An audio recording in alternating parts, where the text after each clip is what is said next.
¿Qué tal, queridos alumnos? ¿Cómo estáis, queridos amigos? Bienvenidos, ya iba siendo hora, ¿verdad?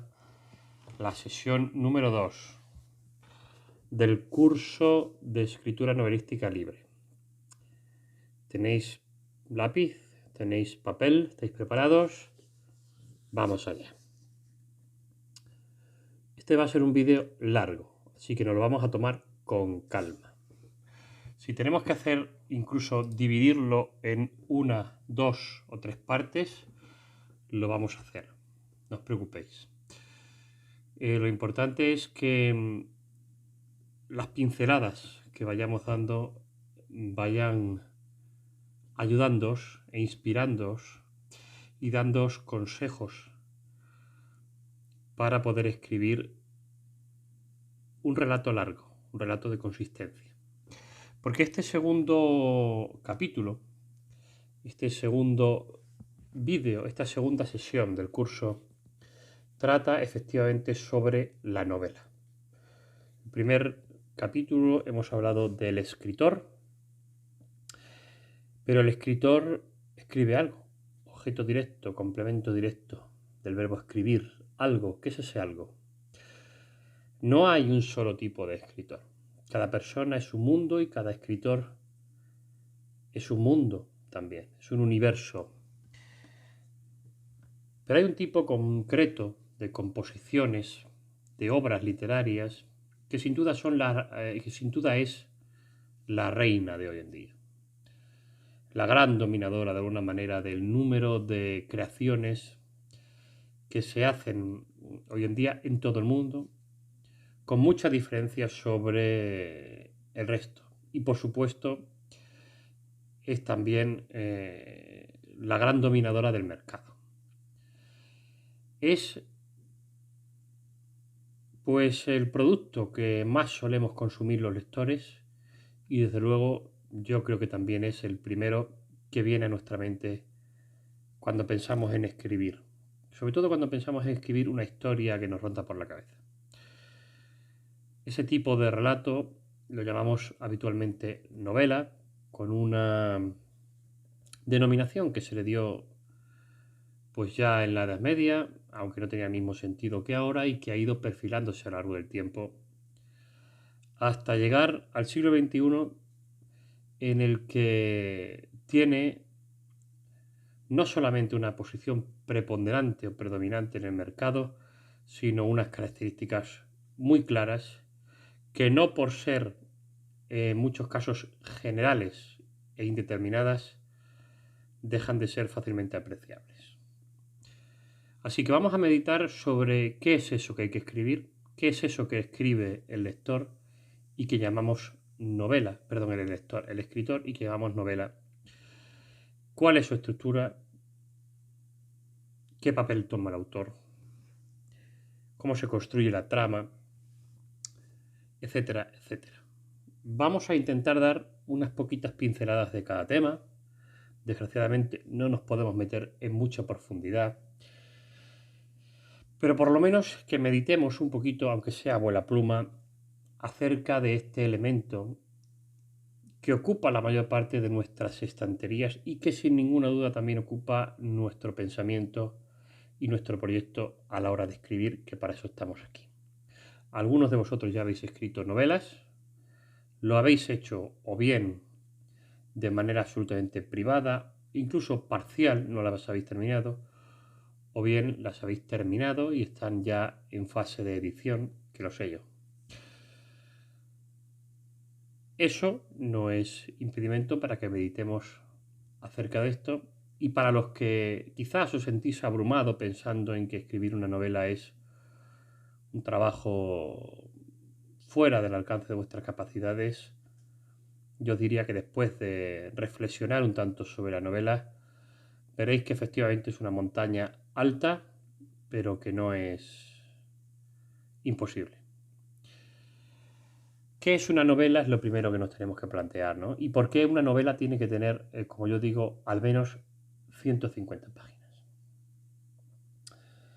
Evidentemente, cuando hablamos de novela pensamos en un relato largo, en un relato extenso, en un relato que no se circunscribe a 10 páginas o a 12 páginas o a 20, ni siquiera a 50.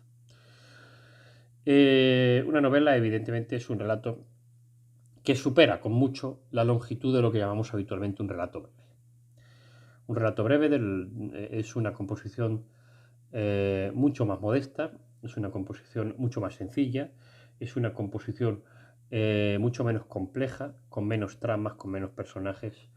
Es una composición en muchos casos autoconclusiva, y veremos que en la novela todo esto se presenta de una manera completamente diferente.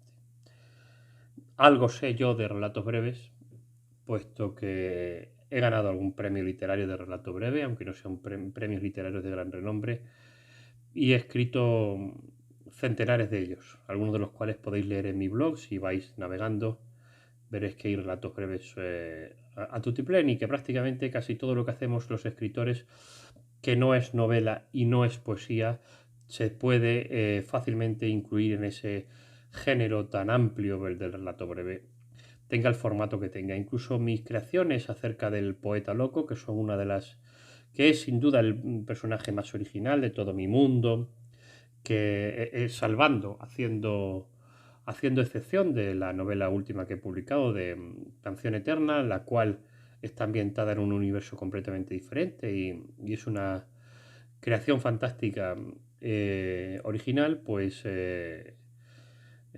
incluso, como digo, los relatos sobre el poeta loco son en el fondo relatos breves. El relato breve es una composición corta por su extensión, sencilla por su composición y autoconclusiva. Y eso es lo importante. Autoconclusiva quiere decir que aunque en muchos casos tenga un final abierto, la historia, la trama narrada, tiene una aplicación dentro de su propia extensión y no tiene más ramificaciones fuera de ella. Precisamente por eso hay que hacerse de forma sencilla, puesto que un relato breve que no es autoconclusivo, al final siempre termina extendiéndose hasta convertirse en una novela. Una novela tiene que tener como mínimo 150 páginas, y esto no es por una cuestión de método o de no haya ninguna norma al respecto, sino que es un consejo, es una aproximación que yo os doy como mínimo para que daros cuál es la extensión más o menos correcta para que por lo menos se pueda construir una historia que no sea sencilla, que no sea excesivamente breve y que tenga personajes y tramas variadas. Porque una de las diferencias fundamentales entre el relato breve y la novela es precisamente que la novela tiene distintas tramas. Esto hay que comprenderlo perfectamente. Si hacemos una trama sencilla, Caperucita salió de su casa.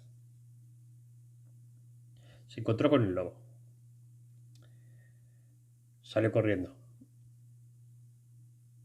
El lobo llegó antes. Se disfrazó de su abuela. Y finalmente, Caperucita terminó en la tripa del lobo, o en el armario, o corriendo por el campo, hasta que llegó un cazador que pasaba por allí y mató al lobo.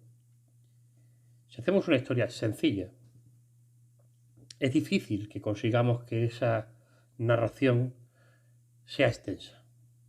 Por su propia naturaleza, si queremos mantener la atención del lector, si queremos mantener el ritmo narrativo, al final, una historia sencilla conllevará un relato corto. Para que una novela exista, para que el relato se extienda más allá de las 100-150 páginas, tiene que contener distintas tramas. Y cuando hablamos de trama, hablamos de una historia narrada, hilada, contada, argumentada. Voy a tomar el ejemplo de Caperucita para haceros entender a qué me refiero.